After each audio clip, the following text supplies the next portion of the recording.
Thanks, Val, for joining us today. You're welcome.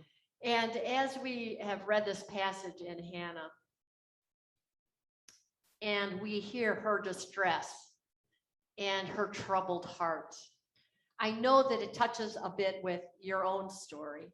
And so, can you share with us a little bit about your beginning part and your connection to Hannah?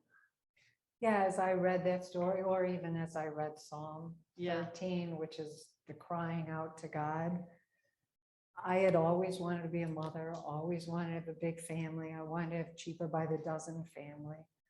So when I got married and we started to try to have kids, and it didn't work out, and month after month we didn't have kids, and it was just disappointing. So eventually I went to my gynecologist, and they look back at your history, and my womanly history had never been normal. It had always been erratic, hormonal issues, everything.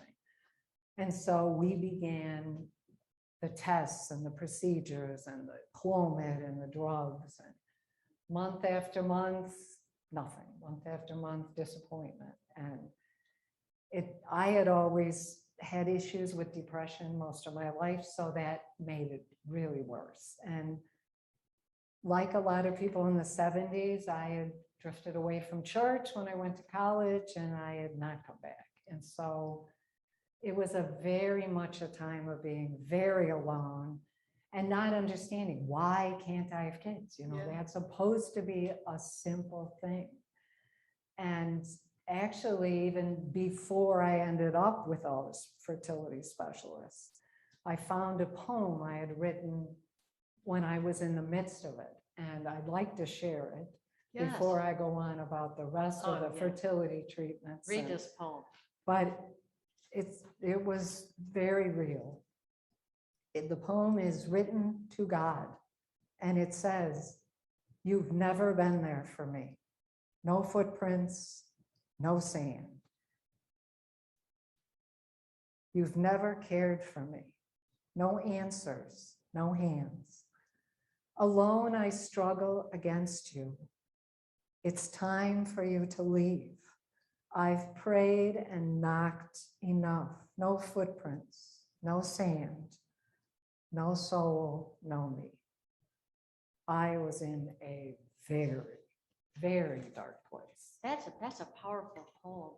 And you know, I think, Val, it speaks to the depth of pain that women experience when they have infertility problems. And sometimes I think we don't even realize that. We just think, oh, they'll just keep trying, it'll happen. But the month by month pain, and then you're going to talk a little bit about everything you did, but I know I've heard about these hormone shots you take and all of that. And that, can you speak about that? Because that's also just very challenging. So we went, after my gynecologist couldn't fix it, we went to specialists. And then we did more procedures, and then we did injections, and then you had to give yourself a shot. I mean, it was all consuming. Then we went on Pergonal and artificial, I mean, it was literally, your life had to be completely controlled. You had to go to the doctor at a certain time. You had to get a shot at a certain time. If I had a business meeting, we had to skip that cycle. If the eggs were too big, you had to skip that. I mean, it was all consuming. Oh my gosh. And my life was a disaster. It was completely out of control. And meanwhile, my relationship with God, which was not very good, because it was just the hardest. It's like you're being betrayed from a natural thing women are supposed to do. Yeah, women are supposed to have We're kids. supposed to have kids. It's not supposed to be that hard. And it was just, and then you'd watch the news about people that hurt their kids, and you think, you know, it was a horrible time. Oh my gosh, dark time. Dark time. But sometime, and I'm not sure what triggered it, during that time, I came back to church. Yeah, talk about that. And there was a couple here going through infertility treatment. And so we connected and we talked, and it's like I didn't feel as alone. Yes. Because we shared the same thing.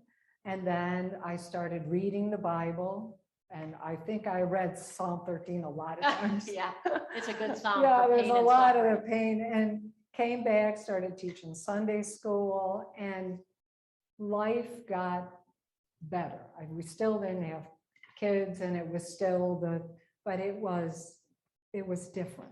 Do you think you had a little more sense of hope? Is that the different part of it, do you think, or not?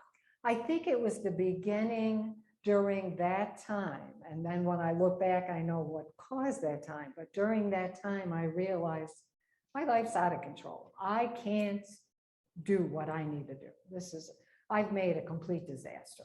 And Yeah. all this stuff to do and keep track of, and I'm Yeah. organized, as people know, but You are. it was a mess. Yeah. And so I do remember one time saying to God, I said, okay, maybe you can make a better place of this. You just today, you be in charge. See if it'll be and it was. Well, I It was know. a lot better. So then that got better because you just kind of let go. I let go, and Yeah. and God took over life Yeah. instead of me, and that's really what changed. And that took you down a whole nother road now. Right. Can you speak about that? And then I ended up getting divorced, met Rick, got remarried, ended up getting pregnant right away, did have a miscarriage. So then it was like, oh my gosh, it's the same. Back to the Back to the darkness. thing. But it wasn't the same darkness. Yeah. Because first of all, I had a church family. Yes. And when anyone has a miscarriage, they find out so many people have miscarriages because we share our stories with each other. So I ended up with two beautiful daughters. We ended up with two beautiful daughters, two miscarriages, and life was really wonderful. But let's go back, because I remember there's more to your story. Yes. Between the first chapter and then the rest of the chapter. So you happened to be in a women's Bible study and you started to look back a little bit. You know, we're talking about looking back and seeing where God was working. Can you share that a little bit? Yes, I went when I was pregnant, actually, with Rachel, I joined the women's Bible study, which was an amazing group of women. Yeah. Learned and shared each other's stories and talked about miracles, talked about healing. And it was probably 15 years after the kids were teenagers, they were older. And we were in Bible study, and I remember thinking, and we had spent go back a second. A lot of times you look back on life and you think, oh, like I had realized, it's a good thing I didn't get pregnant before. We shouldn't have been married to each other. Oh, your My first husband. And so, God had a different plan.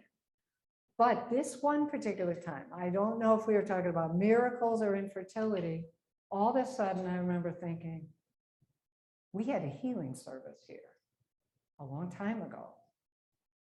And I'm thinking, I wonder when it was. And I remember going to it, and it was in the midst of mine not, I was getting better, but I was in a dark place. Yeah.